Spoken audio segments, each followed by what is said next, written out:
Okay, this is your one topic from very important topic from performance measurement. And I have not made the slide for that. Actually, I do have the slides, but I don't want to use those slides because slides were also not so good for that topic. Performance measurement is the topic. And what we have here this model which is called Fitzgerald and Moon building blocks. Okay, we call it building blocks. This is actually an extension of your balance scorecard. If you remember that we have done and we have a video on balance scorecard. So these both of them are for non-financial performance measurement. I have uploaded videos on the difference between financial and non-financial performance, the advantages, disadvantages, why non-financial performance is important. So I don't want to repeat it again. That is already there.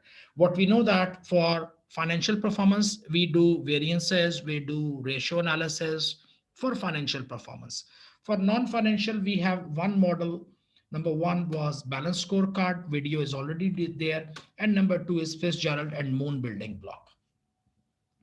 Okay, so this thing which is we are going to discuss now, Fitzgerald and Moon building blocks.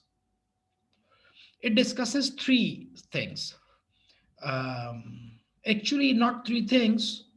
It is one idea of dimensions, we call it. So we say that any organization's non-financial performance or any organization's performance should be measured on following dimensions. Should be measured on following dimensions. And you can call them areas, you can call it scope, you can call it areas, you can call it dimensions. It's the same meaning. And within this, if you notice that these are the areas on which we will measure the performance, it is called, the first one is financial performance. And of course, this you will do through your ratio analysis and variance analysis. And the other one, all of them are non-financial, like competitiveness in the market, quality, innovation, flexibility, resource utilization.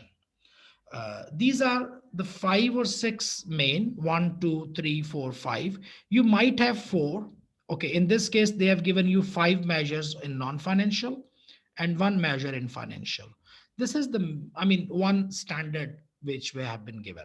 But in practical life, in real life, and also according to your exam questions, you might not be seeing all five of them. Maybe there are four of them, or maybe there are six of them. But these are some general idea. So on these areas, we will see our performance. Um, for example, your company or your product, what is competitiveness in the market? And when you speak competitiveness, what comes to your mind? Maybe prices, maybe features, maybe other distribution availability, distribution advantages, etc. Depending on what do you do. I mean, if you are an online company which is making and selling online games, distribution network means a different thing. You are talking about IT setup. But if you are a retail manufacturing, if you are a manufacturer of say food items, for you a distribution means vehicles, warehouses, etc. So this is one element of competitiveness. On what basis or what makes you competitive, or how you are, or what competitive advantages do you have against your rivals? Then we speak about quality of your product as compared to your competitors. Innovation, how fast you are in new product development, and as compared to your competitors. Like we know that in innovation, Nokia, they lost in innovation. Nokia never lost in quality. Nokia mobile phones were very high quality, but Nokia, they lacked innovation. They could not bring those features or as fast those features as fast as Samsung and iPhone they brought in. And they beat Nokia out of or because of that innovation area. And then flexibility. Flexibility means how quickly you can change the terms, how quickly you can change or adapt to the change. So, you know, open to change. And then resource utilizes. Resource utilization means whatever resources have been provided to the organization, how efficiently you are doing it. So, for example, you have a warehouse and you have some vehicles, and these vehicles, they take goods from the warehouse and then they go and distribute it into the city. So how many shops you can deliver goods in one day, or how many routes you can make, or how many trips you can make, how many kilometers you can drive. So how efficiently you design your vehicles, their routing, let's suppose. So resource utilization means that, let's suppose that you have a a pizza restaurant, a pizza delivery, and you have some you know some guys, delivery boys, who have these delivery bikes and they deliver pizzas. So you've got, so you need to calculate that your each one person, how many deliveries he makes in a day. So you've got one person, he's making, 10 deliveries, but your competitor also has one person, but he's making 12 deliveries. So why is this difference? Why you both are working in the same market, in the same locality, but he's only able to make 10 and the other one is making 12? So what is the reason? It's not the lack of orders. Orders are there. You just cannot deliver. I mean, this is one sign which is we call efficiency. And unfortunately, I'm not sure about your local environment, but we have been reading this news in different countries, in different environment, that these delivery guys who drive these bikes, they drive it very fast, they drive it very harsh, because the restaurant owners are putting them a target of 15. So they are always in rush. They are rushing and rushing, just to achieve those this thing, resource utilization targets. Anyways, so these are some dimensions on some areas in which you will measure the performance of your organization. If we talked about, or when we talked about financial performance, we only talked about ratios, and we only talked about, variances. That's all. And actually, variances, they will translate into ratios, because if your variances are good, your ratios are also good. If your variances are bad, your ratios will also be bad. So ratios are from your financial statements, and they depend on your how adverse or favorable variances do you have. But these two together, they make only financial performance, which is only the first part. And we said that non-financial performance is probably even more important than financial performance. At least in my opinion, non-financial performance is equally important or even more important, because non-financial performance, it will predict our future, it will forecast our future. Your financial performance only tells you about your present and your past.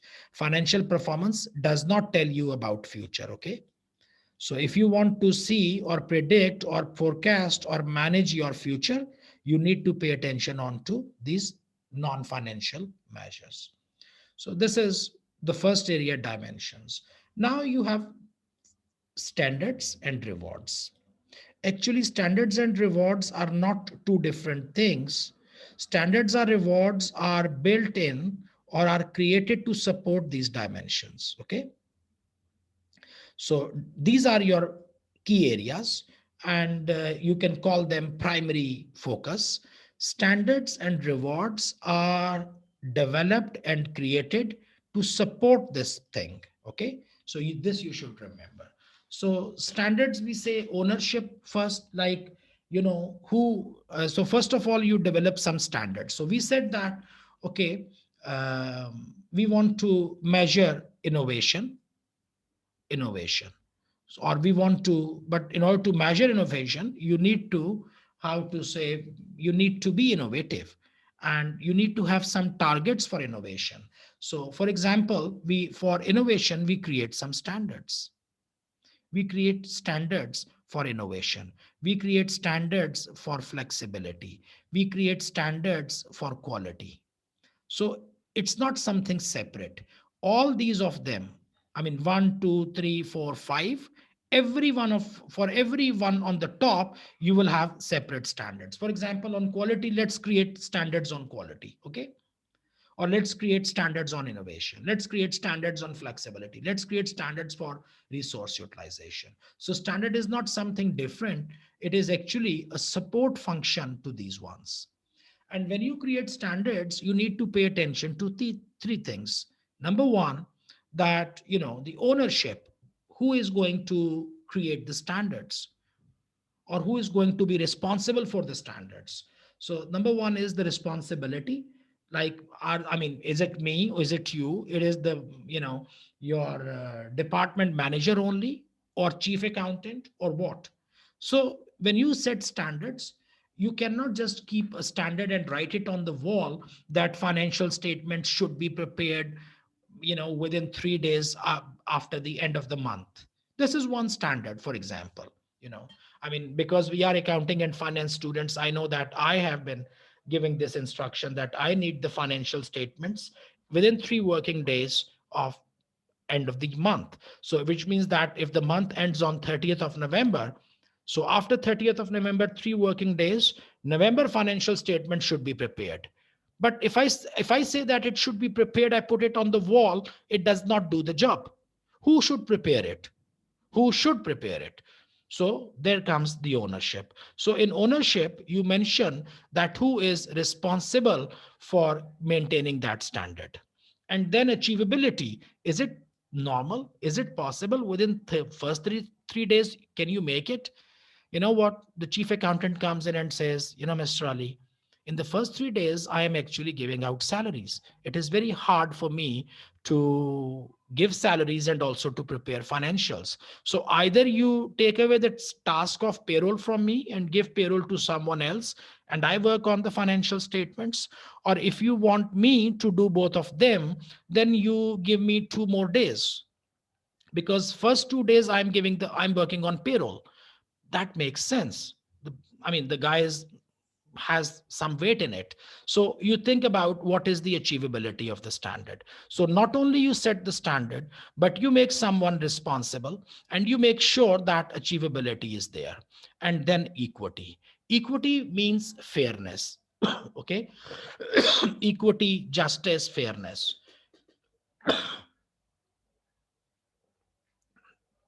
Fairness means that the standards which you will set, can you apply these standards throughout the organization? Can you apply these across No, the, sir.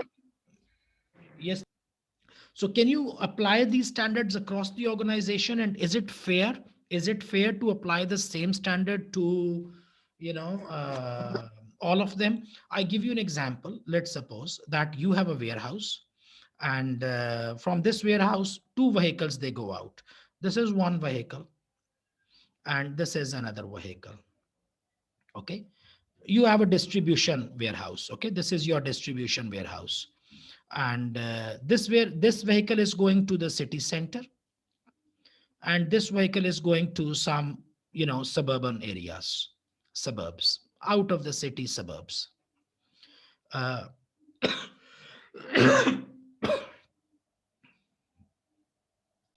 So if in your distribution warehouse, you want to measure the performance of these people, the delivery guys. What do they deliver? They go to supermarkets, okay? They go to some supermarkets, they go to some shops, and they deliver some items. Maybe it is food item, maybe it is whatever. How do you measure them? You have to give them target. So for example, you can give them a target based on number of shops served. You can say how many shops you must visit in a day. Okay. Or you can give them, or how many kilometers you will drive. Now these two goals cannot be set, or standards cannot be set equally in both of them. Because if you think about the city center, in city center, probably he would be driving less kilometers, because the shops are very close to each other, but the number of shops which he will visit will be more, and the kilometer driven will be less.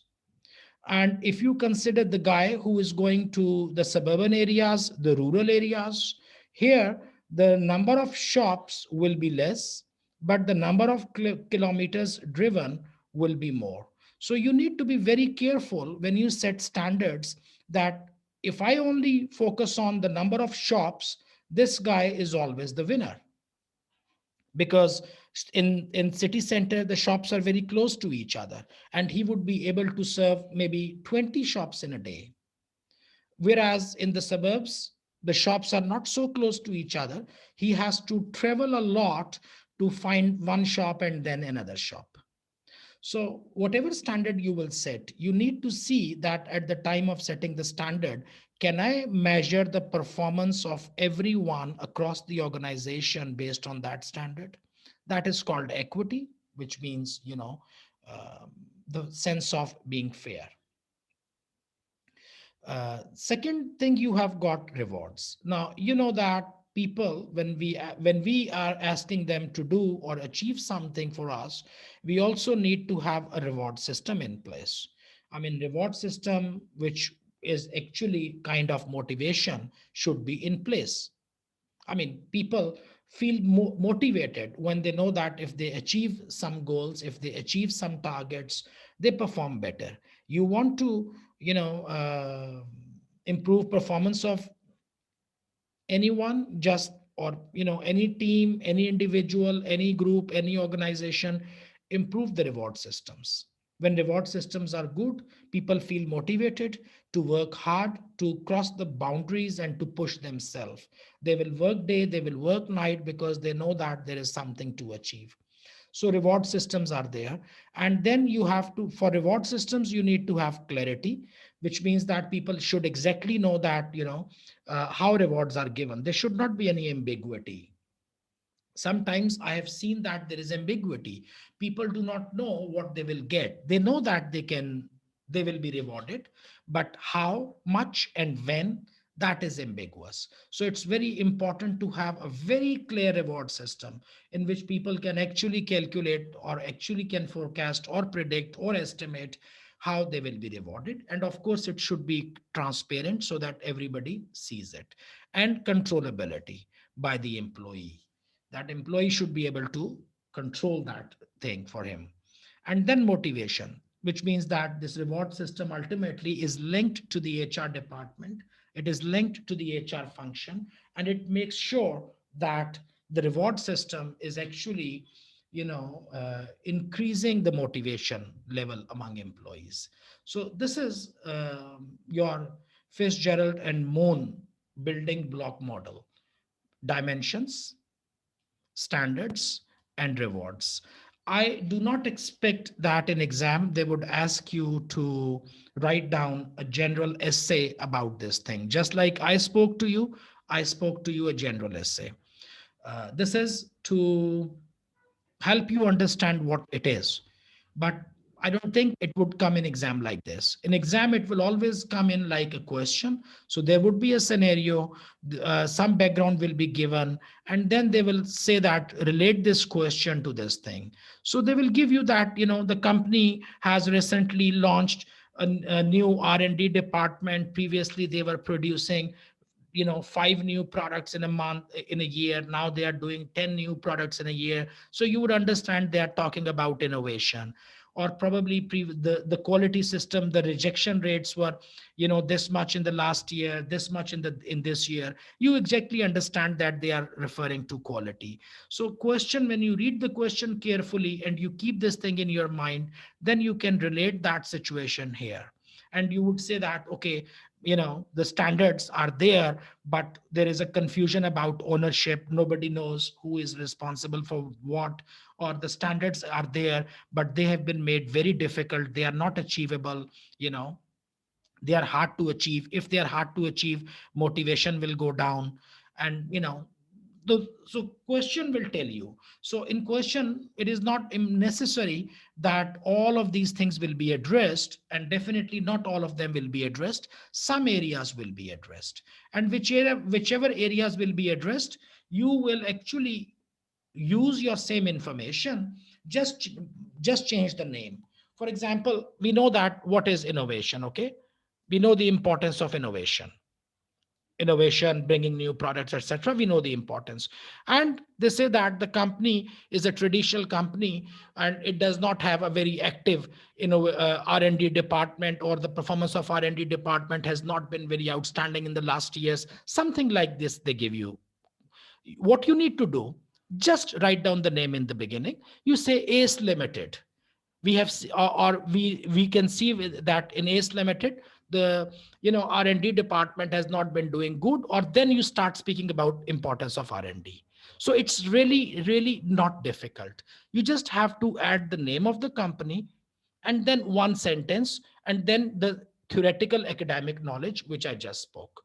So because the questions in ACCA, especially in F5 or anyone, they are not so lengthy, because they don't expect you to write down long essays on anything. Okay, because one question will come in and that question will be for probably 8 marks, and within 8 marks you will have to address 6 areas.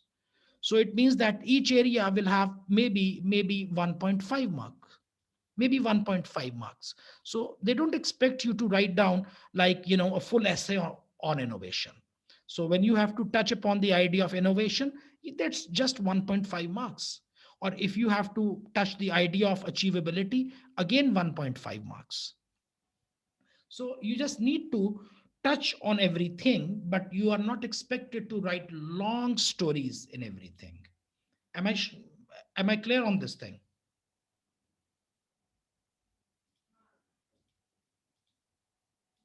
Okay. Sir? Okay, Jamil, you asked that how to measure the performance of an organization on competitiveness or quality or innovation. In every question, there is a different scenario which is given. They never give you, or they never ask you anything which they have not provided information with you. So information is always given. Like quality is always the rejection rate, like you said yourself. Innovation is about the bringing in the new product, the features of the existing products, or like they said that the product was developed 10 years ago and since then the product has not been changed, it means there is no innovation. And then you should also remember that to which type of organizations you are applying the model. Very important thing I didn't mention before. I'm speaking it now, so please carefully listen that these dimensions. Now, there are different types of organization. You have a bank, you have, I don't know, an insurance company, you have probably a manufacturing business, you have an IT company. Okay, you have a gaming company, you make softwares or you make games. So in different type of organizations, the application or importance or the relative importance of these measures become different. For example, if I'm talking about IT and gaming, innovation probably is on the top. Innovation is on the top. Pricing is not really important, but new product is more important. If you consider Samsung and iPhone, they are bringing in new mobile phones. They are not focusing on bringing a new mobile phone which is cheaper than the earlier one. The new mobile phone is always more expensive, and it is even more expensive than your imagination. It is more expensive than your expectations, because they know that in their business, new feature and innovation is the key role, and pricing is not the key role when the new product comes in. So, like I said, that the relative importance of these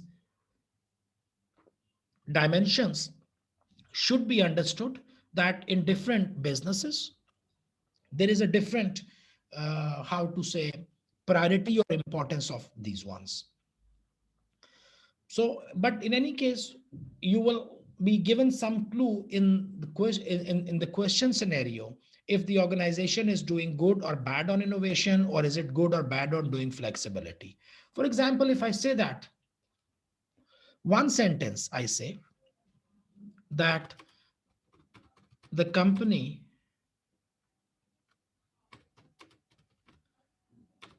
cannot produce goods in order size less than 500 units. So which area it is related to? This one information I have given you.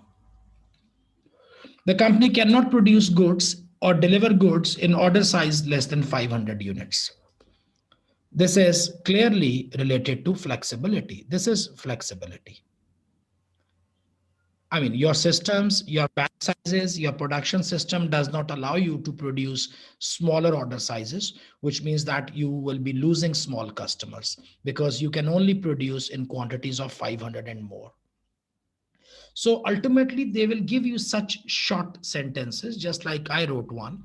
So this type of clues are given. If you feel difficulty in how to say relating, because that is very important, how to relate these areas to the given exam scenario, you need some practice. If you feel any, I mean, if you have any challenging question, like, okay, I saw one question in the kit, we can discuss that. But you need to read the wordings of the question very carefully. Like I always say, that the answer lies within the question. When you read the question, answer is inside. You just have to read it carefully.